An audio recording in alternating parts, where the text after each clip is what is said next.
This is a stimulus and Social Security update. Got some important updates to share with you. New $3,000 checks going out in the mail today. We'll go over this article. This news could mean bigger Social Security payments in 2024. Former President Trump warns that there will be no Social Security cuts. Under fire, Rick Scott actually changes the plans. We're going to hear from Joe Manchin. I'll give you some other important updates as well. Hope you're having a fantastic Friday. If you appreciate the fact-based, fast-paced updates, hit the like button down below and subscribe to the channel for more daily, straight-to-the-point updates on matters that financially matter to you. So, relief checks worth $3,300 go out in the mail today, but there's a massive catch.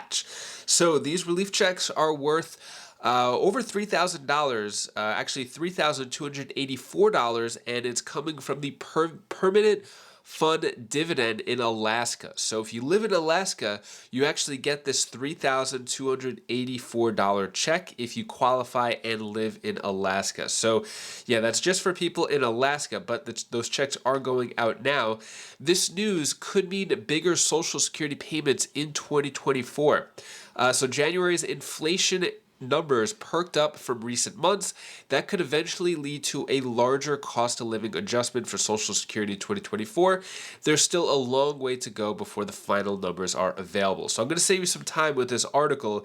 Basically, it's saying if inflation is up and goes higher, then the COLA could be higher. So I wouldn't say it's really something to look forward to, because a higher COLA, higher payout means higher cost of everything and higher taxes. So I'm not saying, I don't think that's like some good news there with bigger Social Security payments. When it comes to cuts, Trump warned Scott on Social Security Medicare, saying there will be no cuts.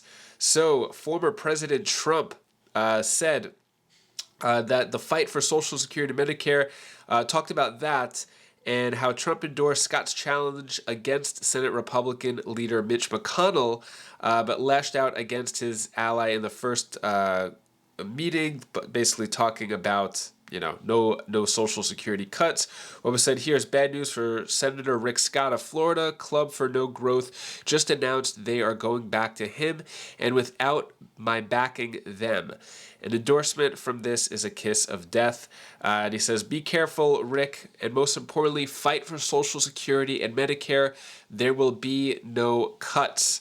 So, former President Trump says no cuts to Social Security. What are your thoughts on that? Under fire, Rick Scott changes plan to exempt Social Security Medicare from sunsetting. So originally, for Republican Senator Rick Scott put out a 12-point plan to save America. One of them was to sunset every federal program. This includes Social Security, Medicare, and everything else. Basically, every 5 years to see if this is worth keeping in government.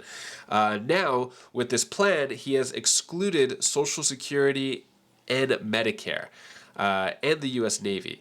So those are excluded from programs that would sunset in his plan. So not sure if it was from a talk from former President Trump or what, but looks like that plan is changing, which a lot of Democrats and Republicans have, came down on him and said, don't do that. So that's changed. And when it comes to Joe Manchin decries unnecessary brinkmanship over debt ceiling crisis. Biden warns of catastrophe.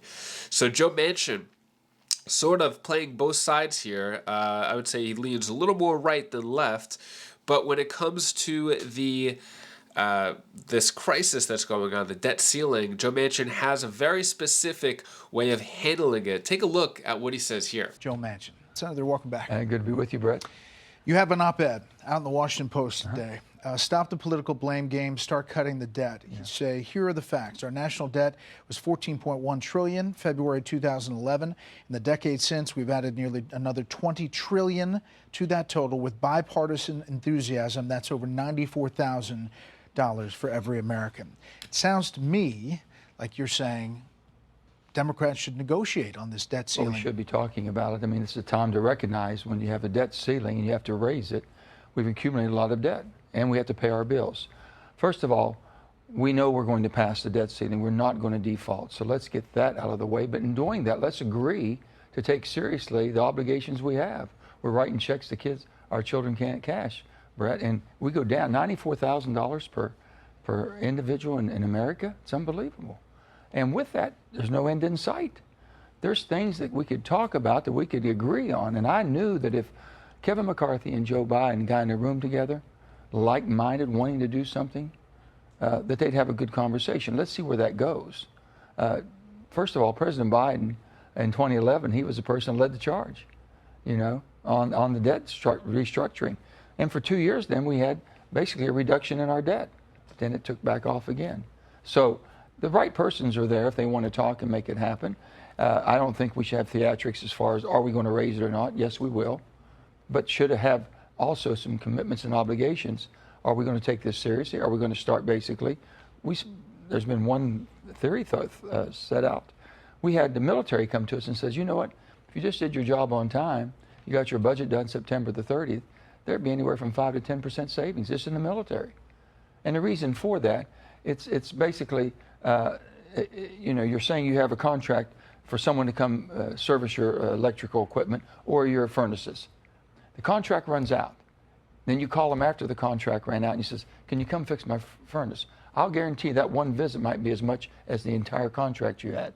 That's what we're talking about on a much bigger scale. House Republicans have been calling for regular order for a long time. It hasn't happened. It's been under either side. Either side. Yeah. But they're calling for it now. Okay. Do you think that Senator Chuck Schumer will go along with that regular order in the Democratic Senate? Well, let's just say that it's not behooving to the leadership, Democrats or Republicans.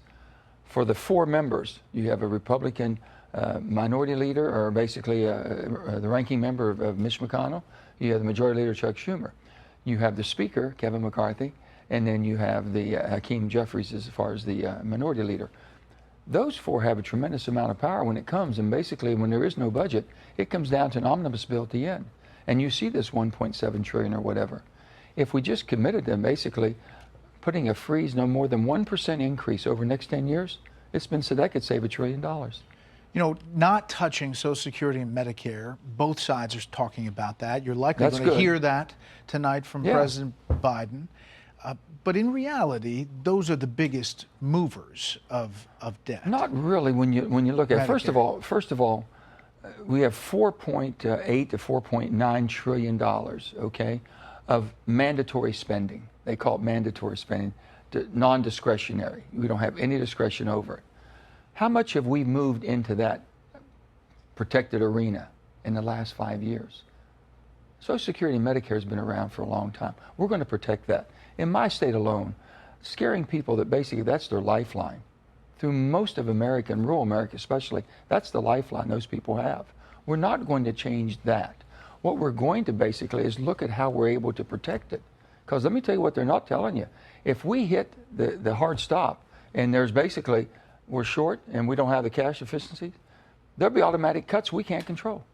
So we're protecting Social Security and Medicare. You write in this op-ed, several presidents, both parties played a role getting us here where the debt is. Yeah. While I am proud that the Inflation Reduction Act last year directed $300 billion to deficit reduction, the largest down payment in decades, we must do more. First time in 30 years. Problem is that the student loan payment right after that, Department of Education estimated that over 10 years, the program cost on average $30 billion annually. 10-year cost in terms of reduced cash flows into the government will be roughly $305 billion. That was a few weeks afterwards. Oh, yeah. So it kind of erased any deficit reduction that you were anything touting. We did took it away immediately. You know, we had a tremendous discussion about this today, student debt. We talked about basically what's one thing that we could do in our school system all the way through it is financial literacy. These students, you know what I have in my office working, when they went to get their Stafford loans, the only question was asked to them, what's your family income? Well, this is how much you qualify for. They didn't say that basically you have deferred payments, and if you don't, you have a debt hanging with you with accrued interest afterwards. That's all. There was nothing trying to basically dissuade someone from taking. You might be qualified for $12,000. You might only need $4,000 for the college. They'll take all 12. We're not doing anything to suppress that. Now we're talking about, okay, let's just defer it, give it away. That's not right. It's not fair. But your party voted for it, and so it eliminated that deficit reduction. Do you feel like to get you to that vote, which was part of the deal to get this permitting bill that you wanted to have passed, that you somehow got swindled on that thing? Do you feel that? Because so far the permitting bill has not come through. Right, permitting bill is not. I still look at what we are accomplishing with the Inflation Reduction Act. Basically, this administration, my administration, your administration, our administration has sold that as an environmental bill.